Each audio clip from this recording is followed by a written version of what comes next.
கூட இல்லாமல் எடுத்து எல்லாத்தையும் கழுவி வச்சுட்டேன். இந்த செல்ஃப் எல்லாமே க்ளீன் பண்ணி வச்சுட்டேன் நைட்டே. தம்பி தூங்குகிற டயத்துலேயே அங்கங்கே செஞ்சுக்கிறது. இன்னும் 2 செல்ஃப் அப்படியே இருக்குது. கொஞ்சம் கொஞ்சமாக செஞ்சுக்கலாம் அப்படின்னு சொல்லிட்டு செஞ்சிட்ருக்கேன். என்னம்மா, நான் நேற்றே மாவு அரைச்சி வச்சுட்டேன்.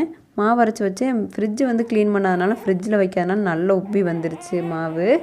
அதையெல்லாம் இன்றைக்கி ஃப்ரிட்ஜில் எடுத்து வைக்கணும். அதனால தான் மெயினாக நான் ஃப்ரிட்ஜை க்ளீன் பண்ணுறேன். காயெல்லாம் வாங்கி ஸ்டோர் பண்ணணும். அதுக்காகவே நான் ஃப்ரிட்ஜை ஃபஸ்ட்டு க்ளீன் பண்ணிடலாம் அப்படின்னு சொல்லிட்டு இன்றைக்கி ஃப்ரிட்ஜு க்ளீன் பண்ண போகிறேன். இது ஃபுல்லாக நான் ஒரே டயத்தில் செய்கிறேன். அப்பப்போ தம்பி தூங்கும்போது தான் வேலை செஞ்சேன். அதை ஃபுல்லாக கண்டினியூவாக உங்களுக்கு வீடியோவாக ஷேர் பண்ணியிருக்கேன். ஒரே நேரத்தில் நான் என்னால் எவ்வளோ வேலை செஞ்சுருக்க முடியாது. மியா குட்டி இப்போ அதிகமாகவே சவுண்டு போட ஆரம்பித்தாச்சு. என்னென்னு தெரியல, இந்த டிவியை பார்த்துட்டு அவனாக தானாக கத்த ஆரம்பிச்சிடறான். நல்லா இருக்குது பார்க்குறதுக்கும். அம்மா வீட்டில் இருக்க வரைக்கும் யாராவது பேசினா தான் இந்த மாதிரி சவுண்டு போட்டுட்ருப்பான். இப்போ பேசலைனாலும்